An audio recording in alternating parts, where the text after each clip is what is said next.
Ryan Klein. Ryan is a fourth-year student from Reading, Pennsylvania, studying political science and history. He is currently serving his second term as the Penn State College Republicans president, where he leads the organization's efforts to elect Republican candidates, communicate the party's message to Penn State students, and to advocate for conservative principles. Additionally, Ryan had the privilege to dance in Thon 2023 and has served on a dancer relations and communications committee in previous years. Ryan will be speaking about the importance of Penn State students getting politically engaged and working together to foster healthy political disclosure on campus and across the United States.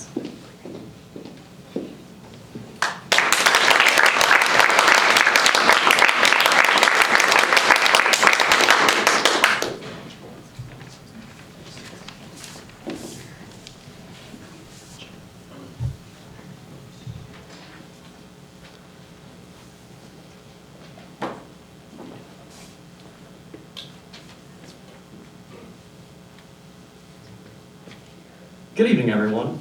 Thank you all for having me. It's an honor to be here with you guys. I'm Ryan Klein, and I proudly serve as the president of Penn State College Republicans. For the last 3.5 years, I've been blessed to be involved with this organization, which has given me professional opportunities that I could have only dreamed of, and my absolute best friends here at Penn State.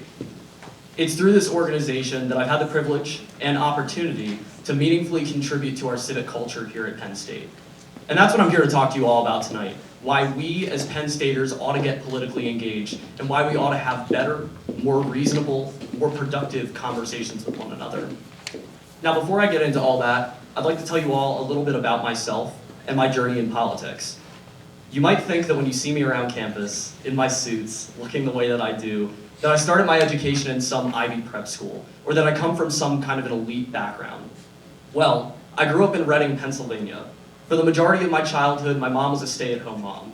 When I was 10 years old, she went to massage school, where she worked her tail off to get her massage license, and later built her own small business from the ground up. My dad worked at an energy company for over 3 decades, where he climbed his way up the ladder, and in his free time, he spends his time building houses. My parents raised my brother and me to see that there is dignity in hard work, value in time spent together as a family, and that there is strength in having faith in the Lord. I'm the first in my family to attend college, and it's through the hard work and the sacrifice of my parents that have put me in the position to come to the best university in the world and to pursue my dreams. During middle and high school, I spent most of my time on my cross-country team, where I became the team captain in my later years. My coaches always said something that has stuck with me and shaped my view of the world. And it's that as athletes, we need to be comfortable being uncomfortable. Now, this not only applied to running seemingly endless miles, but became a life motto of sorts for me. As I progressed through these years, I also took a role on my school board and became the president of my student body, where in the midst of a pandemic, my fellow students and I worked together to enhance student life in our school, to provide meaningful service projects for our community, and very importantly, to continue our long-standing efforts for raising money for Four Diamonds, a cause that's become near and dear to my heart over the last decade.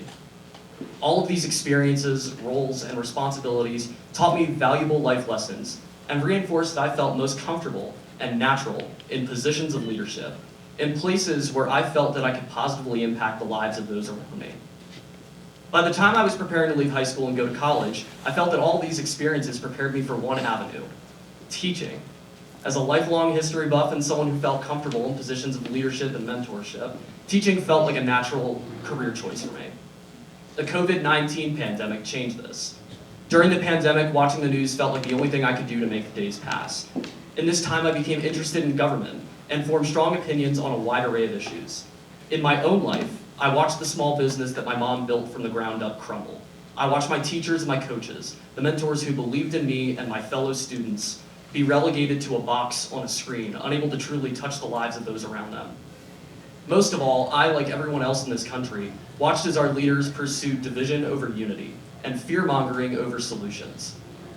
For years, my faith, my parents, and countless mentors taught me how to lead, how to step up, and to be the change that I want to see. I recognized that my ability to lead and desire to serve in some capacity could be used to further the causes that I've come to believe in, such as limited government, individual freedom, human dignity, and constitutional governance. So how in the world did I get into politics? When I came to campus in the fall of 2021, I knew no one at this university, nothing about how to get into politics, and had no real direction in where I should get involved. I heard that there was a college Republican organization, which I thought was pretty odd, given that the conventional wisdom is that Republicans aren't looked at too favorably on college campuses. I decided to give it a try, and it ended up being the best decision that I made in my time here. I became our chief of staff, where I led our organization's service projects, and soon after, I served as our director of special events, where I led our annual 9/11 memorial service, the best tradition that this organization has, and our Thon fundraising efforts. At the end of my sophomore year, my peers elected me president, a role that I've cherished since the moment I was given the privilege to lead this great organization.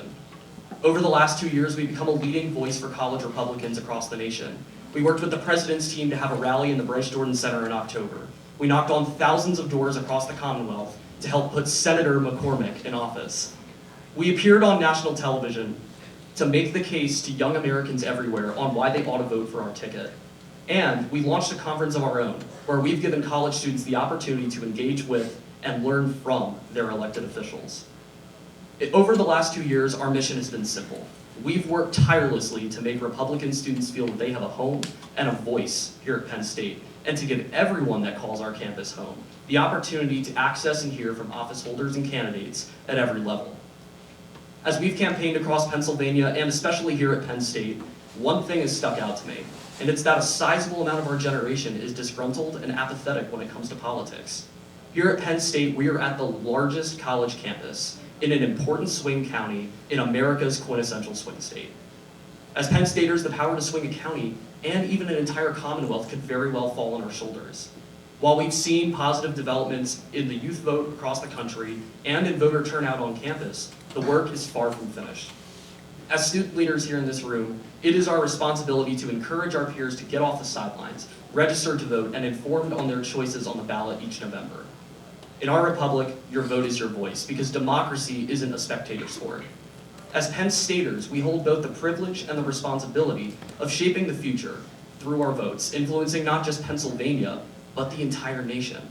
The coming decades will present our generation with defining choices, decisions that will shape America and the world for years to come. From the rise of artificial intelligence, to the mounting national debt, to sparking innovation, to unleashing American energy, and securing a future that is democratic, safe, and prosperous, it is up to us, Gen Z, to step up, to take charge, and to set America on the right course, not just for the next few years, but for the generations that follow. The future isn't something that happens to us, it's something that we create, and it starts with our votes right here, right now. Voting every November and educating our peers in the run-up to each election is paramount in creating a better civic culture on campus and across the nation. But it does not and should not end there. The biggest deterrent to our peers, and frankly many of our fellow citizens, to voting every November is the toxic, negative partisanship we see from our elected officials and their surrogates on a regular basis. I'm proud that over the last election cycle, Penn Staters, not just the college Republicans and not just the college Democrats, have worked together to model what politics should be. Over the last 2 years that I've had the privilege to lead college Republicans, I've also had the privilege to become good friends with my Democratic counterpart, Baybars. When we came into our respective roles, we mutually assumed that we would have a working partnership at best. Quickly, that partnership became a genuine friendship. While we don't see eye to eye on many of the top political issues of our time, we do see eye to eye on forging a better political culture at Penn State. Over the last 2 years, we've had our share of disagreements, certainly. We had one heck of a debate back in October to prove it. But we've used our respective platforms to advocate for treating our political opponents with respect and with decency. During the election cycle, we went on several national television networks to demonstrate that our generation can be the generation to change politics for the better. And people certainly took notice. I believe that we can be the generation that heals the political divide and truly makes America great again. The cure to division and partisanship in our politics is progress and leadership from our generation. Gen Z ought to be an example for those that have come before us and those that will come after us. For the majority of our lives, we've witnessed firsthand a political culture that has sought to knock others down before we work together to lift them up.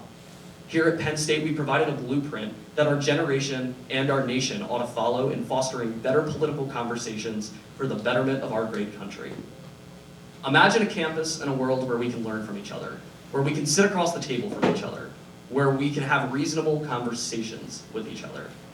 Imagine life where political conversations can end positively and with some amount of progress rather than with feelings of negativity and disdain like they so often do.